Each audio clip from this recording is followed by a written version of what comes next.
welcome back to another week of the EMS Handoff Podcast. I'm David, along with my co-host Bradley Dean, who are finally back in the seat together. The last month, Bradley, has been quite interesting. It's interesting us being together in Tennessee, North Carolina.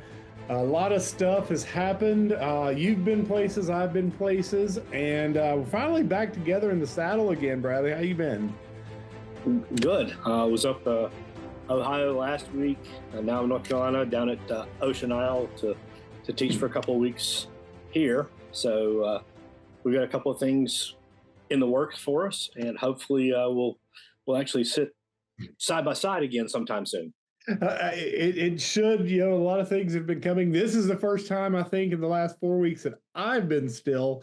And so you traveling now, but again, we've got another great episode. We want to thank our podcast partner, the Journal of Emergency Medical Services, for broadcasting all these episodes, whether it's myself, yourself, or us together, for everything they do for the EMS profession. But we're going to go into the land of EMS docs this week. We've talked some about our docs in the past, but we've got another industry leader, and because he's already said he's extremely passionate about this topic, and he really has a hard time thinking we're going to keep it under about 5 to 10 hours. We're going to go ahead and kick this thing right off the bat. So, Bradley, let's get our guest introduced so we can roll right into our topic today. So today we're joined by David Tan. He's the Chief Medical Officer and Medical Director of the St. Charles County Ambulance District and an adjunct professor at Washington University School of Medicine in St. Louis, Missouri. He's the first full-time EMS Medical Director and is the founding chief of the EMS division in the Department of Emergency Medicine at Washington University. He's nationally known. He's an advocacy committee chairman and past president of the National Association of EMS Physicians and a former principal member of the National Fire Protection Association's Technical Committee on EMS. At the state level, he's been appointed by Missouri's governor to serve as the vice chair of the State Advisory Committee on EMS.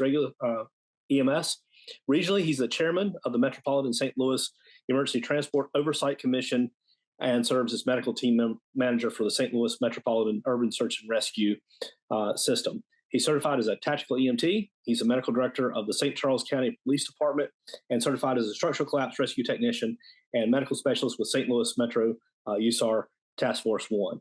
He's also a graduate with honors from the International Association of Academies of Emergency Dispatch.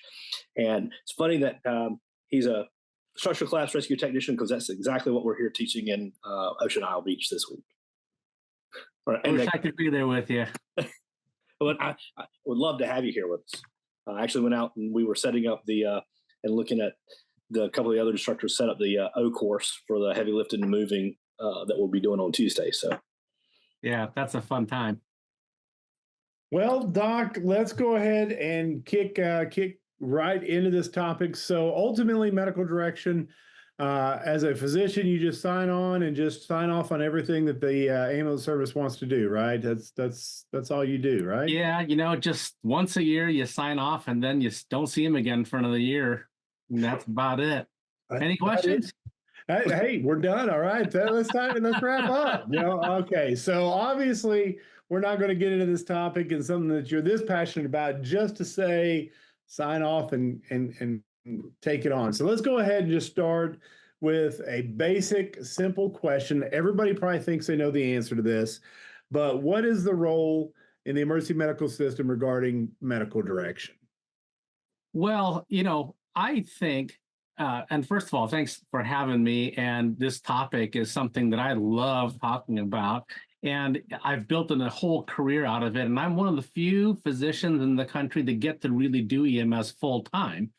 As in a 40-hour work week, that's what I do. I don't have to work in the emergency department if I don't want to, but I do work a couple of shifts still. But my job is being a pre-hospitalist.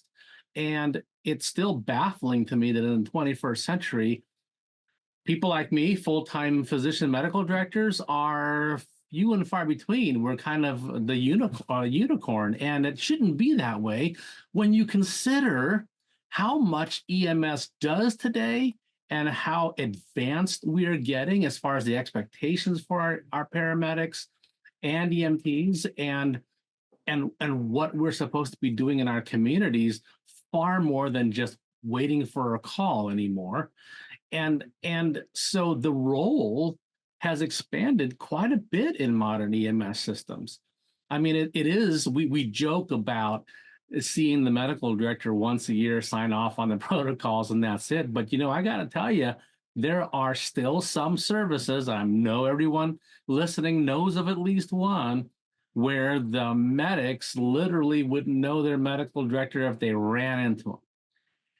And that is truly a shame. And so I think, at least I hope, that especially now that being an EMS physician is a board certified subspecialty now.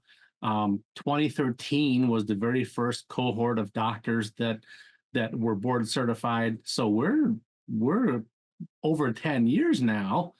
We're beginning to hit a critical mass, so to speak, of clinicians who are pre-hospitalists by training, by fellowship and board certification, who want to do this full time and who want to be that clinical leader for their EMS service.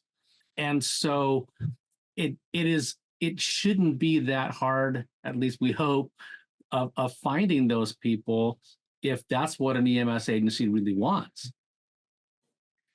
So let's chat a little bit about that original model and the direction that we've kind of taken and how to steer the ship back. So we go back, and everybody that knows goes back to Emergency, the television show Emergency, Johnny and Roy popping the tops, but they've got Rampart on the radio. But let's talk about that original model. Where did it start? Where did we go? And then we'll start to shift that back to where we need to be.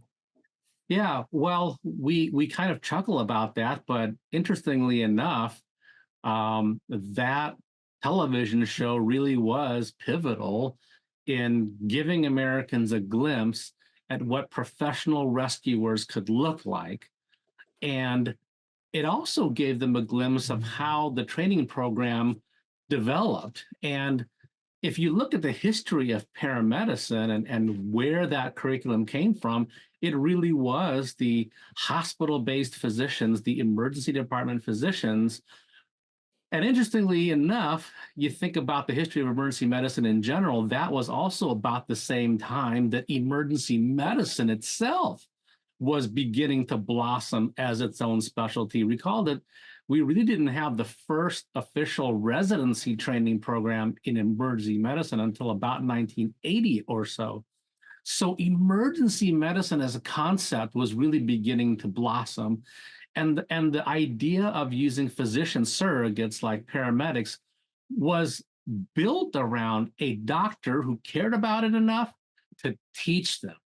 And so a physician was often the one that taught those classes and was out there doing some of the quality assurance and such. And really, the doctor, if they knew their medics well enough, could tell by the sound of their voice or how they carried themselves when they brought the patient in, whether this patient was really sick or not. And slowly over the years, as programs grew and the manageable span of control kind of began to exceed the single physician's ability to control that task of teaching and oversight and managing started to be delegated. And fast forward to today, where it kind of went too far the other way, where now the doctor is pretty much hands off in a lot of services, including schools. And I think we really need to reel that back and begin talking about how, because paramedicine is so clinical, especially today, we've got to get that engagement back with our doctors, both in the school and on the street. So as we take a look at that, and we've got to find kind of that motivation to bring those individuals back in. A lot of EMS agencies, as you mentioned, they don't have the same privilege that you do, that you're doing this full time. Most of them, this is a side job. Yeah. So what brings that side job to the forefront of their focus and get them back into the passion of why they even wanted to join up with them in the first place? Interestingly enough, the same related problem for the physicians and the medics exist in that both groups, the EMTs and paramedics and the doctors, want to do this, yet for whatever reason, the society, the industry, the community doesn't recognize it enough, or even I would even say that many are not aware of the non-sustainability of how they're funded, both sides. So, for example, we've talked a lot about how paramedicine needs to be much more than a vo-tech profession and more of a professionalized career in medicine, in its own right. And you look at how the nursing industry very skillfully and very um, did a very good job of professionalizing their practice. And in the last 50 years, you go from nurses being a certificate program to many having almost all, especially in urban areas, having bachelor's degrees, often master's degrees, now getting doctorate degrees in nursing. And the pay has increased commensurately, as it should. What is keeping us in EMS from doing the same thing? And that's one of the questions that everyone is struggling with. By the same token, a lot of my colleagues who are pre-hospitalist physicians have to work shifts in the emergency department to pay for their pre-hospitalist job. And in some places, it makes it almost impossible to be an EMS physician because of the clinical burden that is working the emergency department. And just you don't have the time, and you certainly don't have the energy after 20 shifts in the emergency department. And so that always kind of takes a back seat just from a mental health standpoint. So we have to find a way to operationalize that desire that you mentioned, which is so true. The desire is there, but how do you make it practical? And my agency, for example, the St. Charles County Ambulance District, had begun to realize, with the ever expanding service lines, the expanding population, the incredible reception that advanced service lines have gotten from our taxpayers. They really appreciate it and they want it. They realized that part-time medical direction just wasn't enough to keep up with that demand or to keep up with the necessary oversight. And so they worked very hard at finding a way to be able to fund that position, to integrate it into their overall operation. So my job really is encompassing the traditional medical director role, but also a lot more of the overall medical oversight of all the service lines in the district.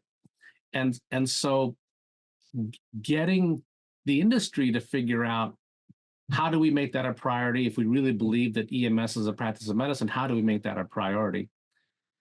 Fire districts, EMS services, they don't think twice about paying the people that fix the vehicles, that clean the floors, that stock the ambulances, that work the ambulances, but they always hesitate about paying the doctor that is required by law to practice medicine as an ambulance service. And that's always been puzzling to me. I think it's just because we've done it that way so long, the old milk carton medical director, where they're just kind of in absentia and they don't even have an office there. And that mindset just has to change. I go back just a few short years ago. There was a lot of attention in the all the publications, online publications, about a fire and EMS service in on the East Coast, in a very large area, in which that medical director came in after having, as you mentioned, I love the milk carton, or the post office medical director, that And this medical director came in and said, I want to see every provider that we have go through in front of me in practice. And they turned around and fired the individual and said, well, that's not your job. And she's like, yeah, it's my license. But they never had that before. So we're talking about, maybe not the Titanic, but a ship rather large. When you take a look at the sum total of individuals out there and shifting. So let's talk about that shift just a little bit. Yeah. And you've made mention, we're talking about just shift not only in the medical director, but the providers itself. And let's get into the conversation about provider, technician, and where we actually should be as clinicians a little bit. Well, you asked a really good question about how do we get that Titanic to start being redirected, and it really is about a mindset. What do people really think we're doing out there? If they really think that the paramedic is only supposed to pick them up off the floor, put them in the stretcher, and drive to the hospital, and that's it, well, then, okay, we don't have much to talk about. But I think most of the audience watching this podcast, listening to this podcast, do so because they care. And they know that EMS is not just a glorified taxi service, that if you do it correctly, you can make, we know in so many instances, including cardiac arrest, including sepsis, and now blood products, and how mortality and morbidity are definitely impacted in systems that have pre-hospital blood products available, because you're moving the needle closer to the point of injury or the point of illness. And it is not a ride to the hospital, but rather it makes a morbidity and mortality difference in many time critical diagnoses. So why do we still call our clinicians providers or technicians? I know emergency medical technician is still a vestige of the old paradigm, the old curriculum from back in the 1970s, which back then probably was appropriate, but it isn't anymore in the 21st century. In fact, one of the other hats that I wear, I've been proud to serve as the medical editor for a paramedic textbook.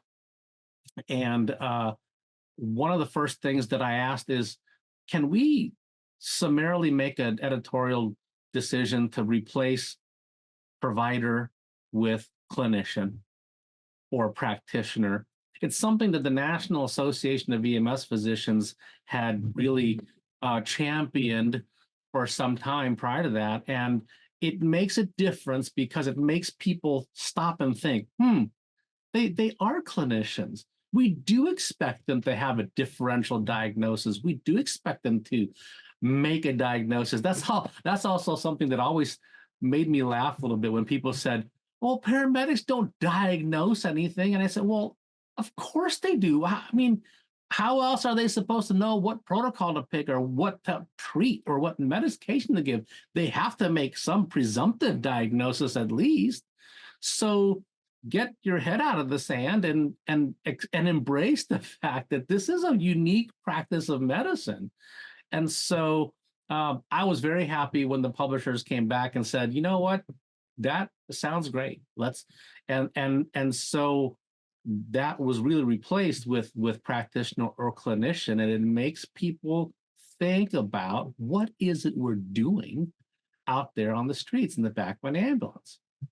Well, and it's funny that you make mention, and everything you said was in this nice little document back in the 60s that shifted the way people thought, because that was EMS back in the day. You just picked them up, put them in the back of the ambulance, the Hearst style ambulances, the old Cadillacs, low top, nobody could be in the back with them. Picked him up, put him in the hospital, and this whole document, which is actually still available, they actually just made it free because as of about 10 years ago, you still had to pay $40 for this thing, right? Instead, the accidental death and disability, the neglected disease of modern society. Yeah. And, I've got it sitting on my shelf still as well, and it's interesting you go back to that, but it's funny because it has one area, and we actually still adopt that to this day. And it basically was the morbidity and mortality associated with car wrecks along the brand new interstate system. We didn't have new fancy vehicles with seat belts and all this. Right. They're building out the Dwight D. Eisenhower interstate system. People were driving faster than ever and getting into accidents, and people were dying. So we needed to change the way and go away from that taxi mentality over to somebody that could do something. And now we're shifting, and yet the mindset is still kind of thinking about the way it used to be, just put them in the back. And I actually had this conversation with one of our state legislators, and I got into this conversation. I said, what about the cardiologists? We're short of cardiologists. We need more cardiologists. I'm like, okay, that may be a stretch. We can do a lot that they can do, but that's a stretch to go. They've got a lot of education. They've got a lot of capabilities. So what about the nurse that sees you when you come in for that heart attack? He goes, well, you all don't do the same thing as nurses. And I went through, that's a great point. Let me talk about that. I'm like, these individuals as a paramedic level, they're doing, or I actually started at the EMT level. So these guys are doing life-saving interventions, right? At the lowest level, they're doing life-saving interventions. My advanced EMTs are doing invasive procedures from IOs to advanced airway techniques. And our paramedics, they're doing surgical level procedures. They can actually extract a scalpel, make an incision and put an airway in. And he goes, this was the words of that individual. I didn't know that you could do any of that. I thought you just picked him up and took him to the hospital. And that was 7 years ago that we're still dealing with that. And so I'm going to kind of go into this, and a lot of what you just made mention, where we sit is about as equal to the language that we call ourselves. And if you take a look, that accidental death and disability white paper ended up placing us under the Department of Transportation, more specifically the National Highway Traffic Safety Administration. Yeah. And if you go to that website and go to the ems.gov where we sit, it still says we respond to, or we decrease the morbidity and mortality associated with motor vehicle collisions and other health emergencies. And I actually challenge that. We actually decrease the morbidity and mortality of other health emergencies and some car wrecks. So where does our position fit in this grand scheme of things? Is that very similar to how we call ourselves, or the language we call ourselves? Well, yes, it's precisely why there are still people that will refer to EMS clinicians as the ambulance drivers. And I always tell my medics during training, I say, if you don't want to be called an ambulance driver, then don't act like one. Be the clinicians that you are. Be professional. Do your assessments. Don't cut any corners. Vital signs are vital. Do all these things, and demonstrate your professionalism every time you go out there. And interestingly, there are still people, even in our own house of medicine, that are not fully embracing the concept of moving us under a healthcare cabinet level department, for example. And I can't really explain that. We are still under DOT officially. We still follow the DOT or NHTSA criteria. And to be very clear, I appreciate what NHTSA does and has done. The Office of EMS and NHTSA has been incredibly progressive in that regard, and trying to get the government, the federal government, to see EMS as a healthcare entity. And I can understand why there's some trepidation among that camp when we start talking about, well, maybe we should move EMS under, say, Health and Human Services, because we are health. If we don't want to be known as a transport benefit, but a healthcare benefit, then we really can't be under a transport department. But that, even internally, it creates a lot of angst sometimes. But I believe, because we're not a medical taxi, that we should be under a clinical entity. Now, then the question becomes, well, does that clinical entity have the political clout and influence, especially in Washington, that is necessary to navigate what is a very political specialty. And it's because EMS truly touches almost every other aspect of public safety. EMS interfaces with law enforcement all the time. EMS interfaces with health and human services. EMS interfaces with fire. EMS interfaces with public safety communications. And yes, EMS interfaces with DOT, with the ambulance specifications and such. It is very political. Of course, I totally admit that my bias as a physician, EMS physician, is through the lens of clinical practice.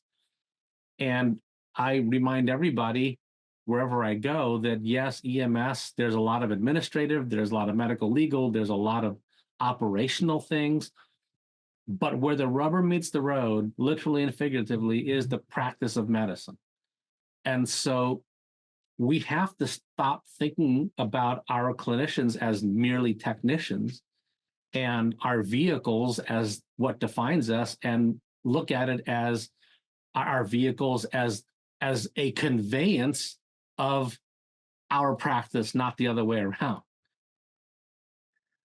But it's funny you mentioned that, because I've in some of my different roles, I've had the pleasure of speaking about where we should end up, and I think the funny thing is absolutely nobody could figure out where we need to be. U.S. Fire Administration currently doing their best to take us over, make it the U.S. Fire and EMS Administration, and they're trying to pull there. But one of the things you make mention is the political clout, and part of that is the funding that comes along with that. And one of the things that we know, if you take a look back, and you always follow the money when it comes to the government, and EMS doesn't bring a whole lot of that around. It's funny, you can go back and pull the budget estimates from the EMS.gov website for their budget estimates, and there's capital improvement projects at the Fire Administration campus there at Emmitsburg that is greater than the money that they bring along. And then you look at the other side, Health and Human Services, and they look at it the same way. It's like, hey, that's great. We want you. Everybody wants it, but it boils down to how much money is tied to that. But let's talk a little bit about one of the big issues in EMS that kind of really exploded really the perception of what we do, because now we're not just public safety, turning on the lights and the sirens and driving like our brethren and sisters and law enforcement in the fire side, and we're not doing it just like the hospitals now. With COVID, we became the forefront of basically everything, from testing, biosurveillance, public health components to include vaccinations. EMS has taken on such a dramatic shift, and hopefully some of this changes, but as a medical director, all of this has to happen under you. So what did COVID do for EMS to even further expand the stuff that we've been trying to do? Yeah, we all lived through that. We emerged from it, and COVID did a lot of good things for EMS. It also did a lot of devastating things for EMS. And I'll tell you, the thing that I took away from COVID more than anything else is its revelation. It's revelation of just how necessary, just how valuable EMS really was. I mean, when you look at some of the historical photos and documentaries and reports and our own memories, our own very vivid memories of those days, suddenly, just like suddenly everybody everyone in the hospital loved us in the emergency department all of a sudden. They're like, oh, you guys the greatest. You know, we're so glad we don't have to go down there. You're swimming in the COVID and putting your lives on the line. And then, of course, other public safety folks said the same thing about EMS. You know, we're glad we're not paramedics, because we can stand out here on the street while you go in there with your moon suit on and figure out what's going on. But it revealed just how valuable EMS, not only from that standpoint, but think about what the hospitals were preparing for. Looking at what was happening on the coast, and those of us here in flyover country, in the middle of the country, were rightfully intimidated by the scenes coming out of Los Angeles and New York. We knew that, well, if that's going to happen here, EMS is going to play a pivotal role in helping to load balance and triage and identify who can go to alternative destinations even before there was ET3, just for practical sake and load balancing and being afraid that the hospitals were going to get overwhelmed. But I think from a really devastating standpoint, we also lost a lot of clinicians during and after COVID. And I'm not talking about just to the disease itself. I'm talking they quit because it also exposed just how taken for granted we are. And when you saw things like police and fire specifically being put to the top of the list for vaccination programs and such, and EMS was third, and we're the ones going in, it really was a slap in the face. And I know it didn't just happen here, but it happened at several places around the country. But it also looked at the whole inadequacy of supply chain for things like PPE, and how not only those in the emergency department, but in EMS, we're having to reuse PPE, even just unheard of practices dictated by the times. And a lot of people left, and there's a lot of agencies who still haven't yet to recover from losing personnel. We've got to treat our people better than that. They deserve better. Absolutely. These guys were going out. I know that there were several in our community that were afraid to go in the house. They would stay outside in a camper or something like that, where the family stayed inside because of what they were all exposed to. Yeah. And so it opened up a lot of different wounds, if you'll say, because again, as you mentioned, they were going on calls.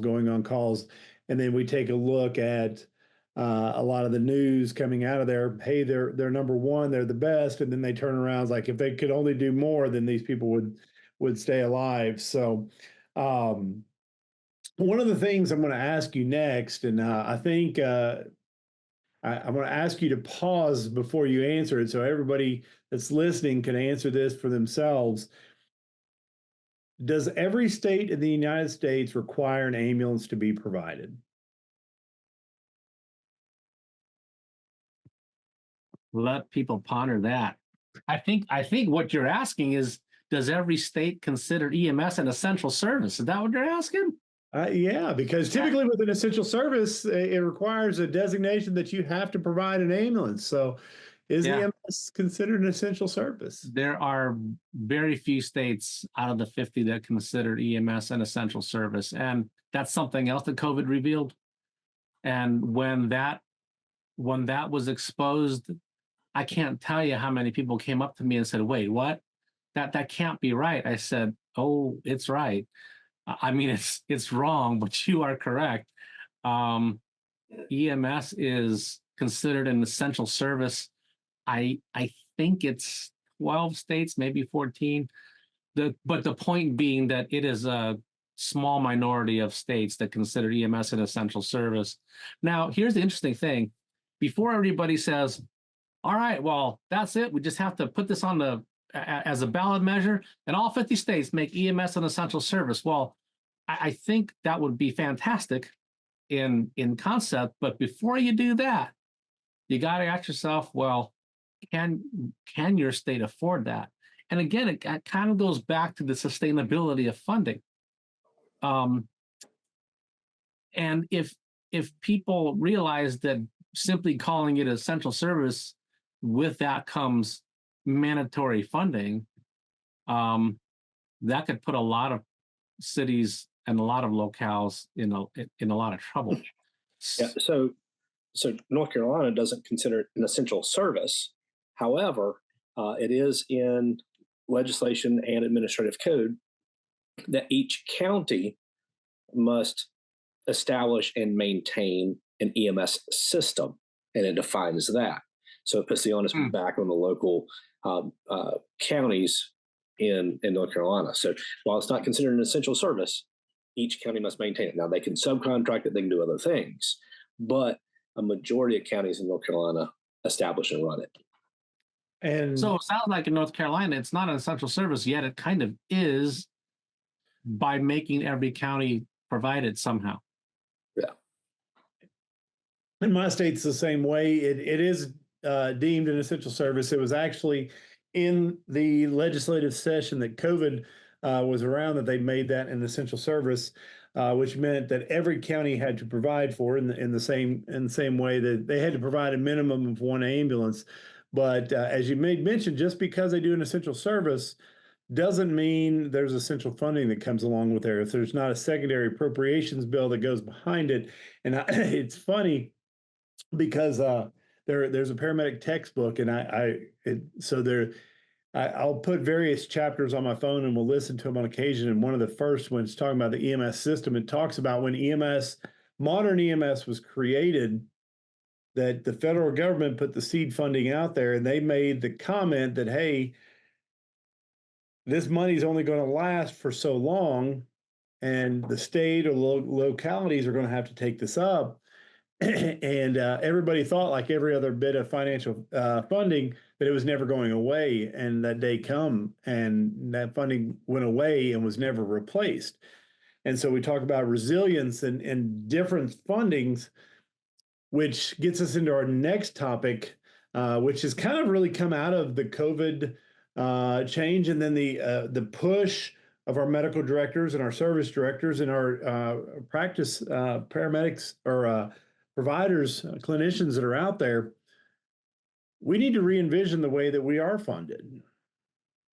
And we started that, and we'll talk about that in just a little bit. But currently, the majority of services that are out there, they get funded to pick up somebody and take them to an admitting hospital. And I think that last part, a lot of people miss the boat on, because we have these freestanding clinics and urgent cares and stuff pop up that have a lot of great resources, but they got to go from that scene, wherever that is, to an admitting hospital. And that's one that has an ED that can move them upstairs to a floor to manage after that, because they had surgery and stuff like that. So let's talk about the shift from way it has been to funding mechanisms that may help us in the future.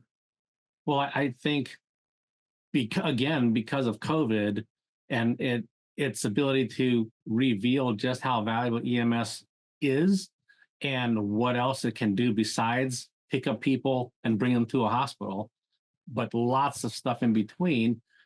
I think that is largely what catalyzed the CMMI demo model of emergency triage treatment and transporter, better known as ET3. It was hoped that it would demonstrate not only alternative ways of taking care of patients, but also potentially alternative funding and a different way to practice pre-hospital medicine. I think one of the most disappointing things, and I think we'd all agree, is when CMMI decided to end it early. Actually, it was like 2 years early. And that was truly unexpected and pretty shocking to all of us who were trying to put together a demonstration. And certainly the few agencies in our area that had a program already up and running. I think one of the most damaging impressions that the government got, which is why they said they ended it early, was that, hey, y'all kept talking about ET3 and you want to do this, but how come nobody participated? We had much lower than normal participation and lower than projected interventions. And unfortunately, the government interpreted that as a lack of interest. And that wasn't a lack of interest. There were a lot of issues with how the inclusion and exclusion criteria and conditions of participation were outlined. Now, I have no problems with COPs. Every program you're going to be held to standards and have to meet conditions of participation. I think we all get that. But I don't think what they fully understood were some of the ramifications of those requirements. So, for example, the requirement to have an alternative destination was pretty problematic in rural communities, right? It if they don't have those resources to begin with, well, then they don't have primary destinations, much less alternative destinations. But there was no provision for urban programs versus rural programs. It was just all or none. And there were a lot of rural programs that I think would have liked to have tried something like that, but they just couldn't meet the stipulations. Well, and I think so. A lot of this, and what I think is a barrier to change, is the obstacles that are placed in front of you. I think part of that issue was, if I remember right, it was like a 106-page application. And you get into some of these rural services, and we already talked about it. You're blessed because you have the ability to be engaged there with an office.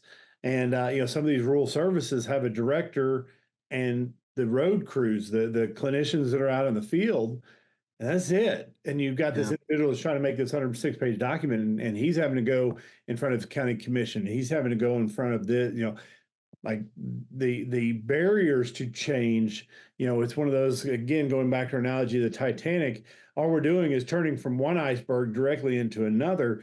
But let's talk about ET3 and what that opens up. So I'm going to ask this question and kind of shift our conversation a little bit. Does every patient that we see need to go to an admitting hospital? Well, if you look at the overall statistics across the country, whether it's urban, suburban, rural, across the board, it's about a 30 to 33% non-transport rate. We clearly don't have the need for every single patient that we respond to with a call for service having to go to an admitting hospital. Some could be very well managed at a primary care setting or some other acute care facility, but not the most expensive version of that, which is obviously the emergency department. So when we look at that, in addition to not only having to go to the emergency department, which so many people, again, find that as a barrier. You want me to go here. The ambulance is going to cost me this much. This is going to cost me this much. I don't have that. I got to find something else to do. Some of them don't even need to go. Laceration looks bad, but we can bandage it up and send them amongst their way. And that's what ET3 did. It allowed us two things, because you got to have acronyms: TIP and TAD, treat in place or transport to alternative destinations. So again, we've identified earlier in our conversation, Dr. Tan, we've got some very highly educated and skilled clinicians that are in the field that are getting more and more resources every day. Like you said, we're going to blood products. They're talking about broad spectrum antibiotics, at some point, wound closure and such as well. So there's a lot of stuff that can be done where we keep them in their place that we know is a happy, healthy place to recover, keep them at home, keep them comfortable, go to the primary care. But again, that funding become, as you mentioned, very problematic. And then we're tied to others like the hospitals that you made mention that, rural communities, those hospitals are closing left and right. So their primary is hours away and not necessarily able to help the community. Right. So another avenue that our EMS providers are starting to be used for, and a lot of people have heard this, but let's get into the realm of mobile integrated healthcare and community paramedicine, MIHCP. MIHCP, as CMMI will remind you, is that they're often used synonymously with ET3 programs, but they are two very different things. Now, obviously, they're very related. We're talking about the same clinicians and agencies, but applied a little bit differently. And yes, I think this is something that has grown off of the ET3 movement, if you will. It certainly has been a huge success in many places. And mobile integrated health and community paramedicine, or MIHCP, is just another example of how we're changing the whole philosophy of EMS as something reactive, just kind of sitting around waiting for a call, and something proactive, where we may actually proactively see patients, knowing, especially frequent flyers, people who just aren't connected into the system, and who would better know the community than those who are out there among them every single day? That is our EMTs and paramedics. And so I think now we're seeing EMS finally being able to leverage that knowledge of the community as they go out there to do something with it. Because who here doesn't know a paramedic? And certainly if you've been on the road for any length of time, you're probably one of these medics that can name addresses or people that you say, well, if we could only get them connected with X or X, Y, and Z, we could solve a lot of their problems. Well, this is exactly where MIHCP comes in. But showing my bias again about physician oversight, this is fraught with problems if we try to apply the old model of medical oversight with such a new and progressive practice of medicine. And make no mistake, this is absolutely a practice of medicine. Now, I've gotten in trouble in some states saying that because, well, be careful, doc, because if it is, then they fall under the Delegated Practice Act or the Medical Practice Act. We'd have to move EMS under the whole board of registration and blah, blah, blah. You can't say it's a practice of medicine. Well, okay, well, call it whatever you will. call it macaroni and cheese or whatever you want to call it, but it is a practice of medicine any way you slice it. And so that requires clinical leadership in the form of a physician who is familiar with what EMTs and paramedics can and cannot do, and who is familiar with the laws of each state. And every state is different. And I think when you combine the knowledge of the clinicians on the road with a knowledgeable physician who understands the hospital systems and understands that often symbiotic relationship and referral patterns with home health, EMS, acute care in the hospitals, chronic care resources, that's when you get the biggest success stories, when you can bring them all together. But where I've seen it fail is when the EMS medical director is told by the agency, hey, this is what we're doing. And, you really don't have to do anything, just sign off on the protocols. And the doctor really doesn't know what they're doing. And that is a recipe for disaster and failure. It's got to be the doctor has to have more time to oversee an MIHCP program in addition to the regular everyday 911 and interfacility transfer load. And that means time. And again, I go right back to the doctor that's expected to work a full clinical load in the emergency department, but then somehow oversee a busy EMS service that is not only responding to transfers and 911 calls, but now you want to add MIHCP. That's a whole different level of complexity. And this is where, putting on my NEMSP hat, we have been working for several years now to try and work with our stakeholders in EMS, other professional organizations in EMS, to understand that the doctor is shouldering a lot of the additional liability when it comes to treat in place, for example.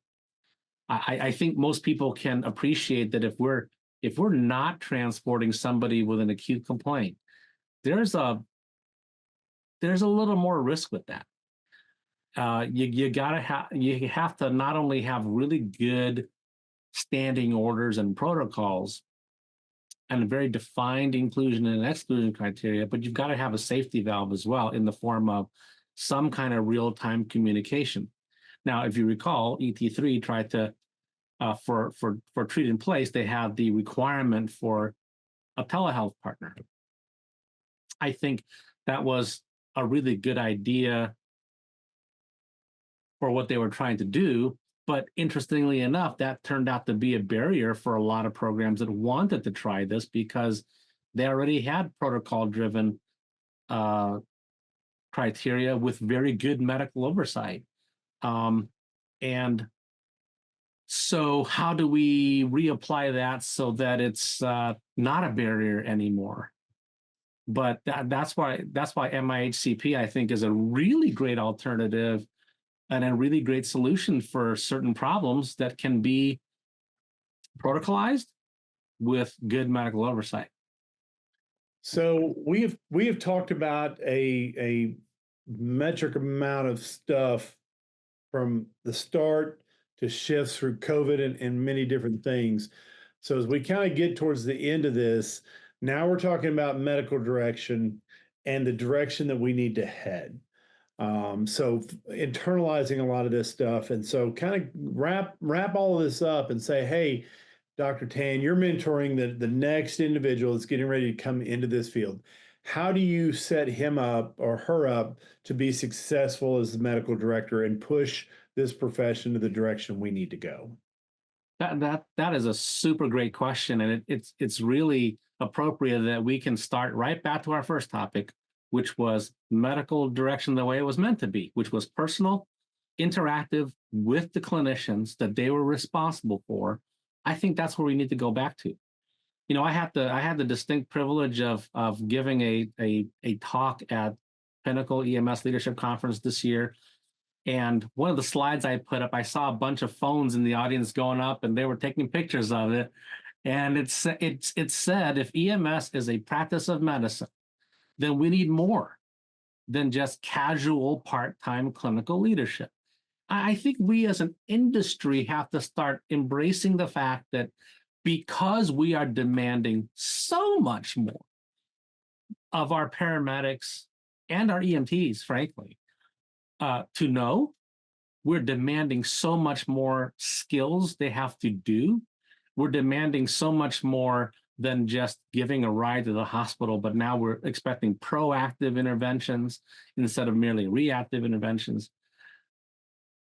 We have to start thinking about the clinical leadership that has to go along with that. I also think that that's going to go, we as an industry have to start embracing the fact that paramedicine needs to be a degreed profession. At the very least, an associate degree level to begin with. We can work from there, but I would take an associate level to start with if the industry could do that. But then honestly, and I get it, I can hear the people screaming through the screen right now. Well, how are you going to pay for that? And will they get paid anymore if they have a degree versus a certificate? And those are very legitimate criticisms, which is why I think all of us as in the thought leaders, the clinical leaders, the industry leaders, have to say,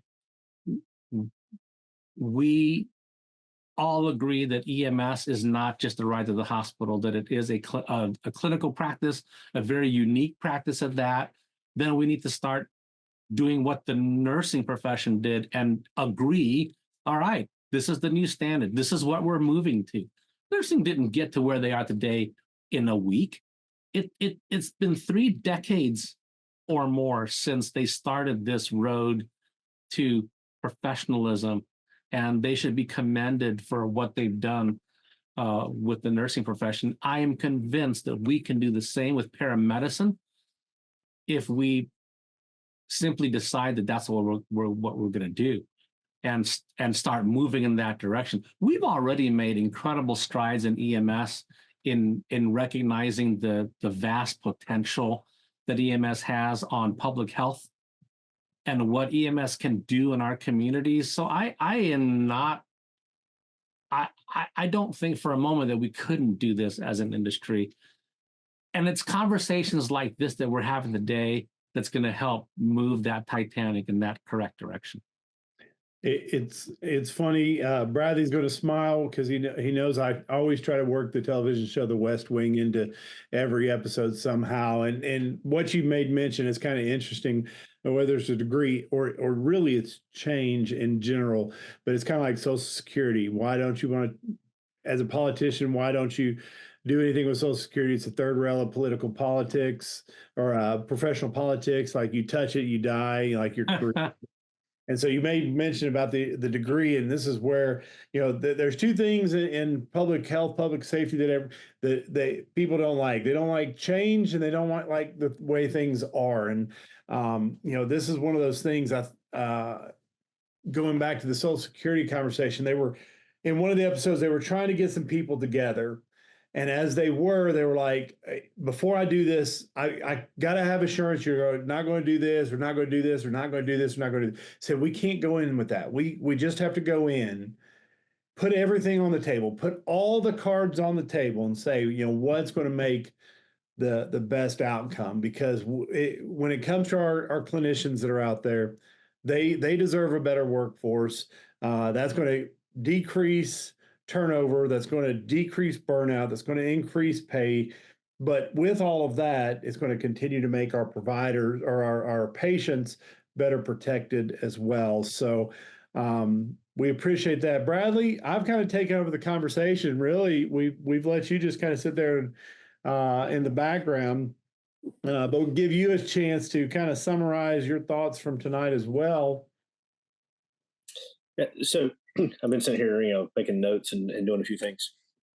So you're right. We went from that physician's hands-on, being involved with the people when it first started, to and I hate to use the term milk carton medical director, because a lot of people today don't understand that reference, because no longer do you see pictures of missing persons on milk cartons. But if all that a provider's ever seen is a picture of their medical director, then they probably don't need to be working for that service. Or ask who the medical director is and say, "Hey, I want to meet them," because they are a crucial piece to what we do. And there's been a whole change. Now we need to move back, because the more prevention stuff, the more preventive care that EMS gets into, the more interaction we need to have with those physicians. So where you are, they're very fortunate to have somebody doing it full time. A lot of places are part time. I think where I am, we're very fortunate. We've got an emergency physician, a primary care family physician that are both medical directors in our system. Both of them are involved, and then we have another one who is another ED physician that is heavily involved and actually runs calls as well. So we're fortunate, but we don't have any of them full time. Well, and I look, we could continue this conversation for hours. I look at Austin Travis County, that they have the Office of Medical Director. They have a whole staff of individuals and researchers. We again, paradigm shift. Got to take a look. So engage that medical director. See about because if they are that part time, we've got to find ways to empower and impassion them, that they want to be on that side, want to be engaged on that side, bring them along with us. So Dr. Tan, we certainly appreciate the last hour that you've been able to give. This is definitely a tremendous topic. So if individuals wanted to expand this conversation with you, how would they get a hold of you? Easiest way to get a hold of me is at my SCAD address. It's really simple. It's DTAN, just DTAN, at SCAD.com. St. Charles County Ambulance District.com. Awesome. Well, we appreciate you taking that time, Bradley. Always drop your email address right here, my friend. So you can find us on Facebook, or you can email me at bradley.dean@handoffmedia.com. I'm at david.blevins@handoffmedia.com. For all of you that are out there, we'd love to hear what you have to say. So don't forget to subscribe, rate, and review on your favorite podcast platform. Make sure you give Jim's a shout out for hosting us as well. A lot of these great topics. Hopefully, these are what's going to continue to help push the profession even further into the next generation, for the next generation of individuals that are out there. We look forward to all these episodes, and make sure and give us a shout out as well. But until next week, remember the value of your EMS handoff.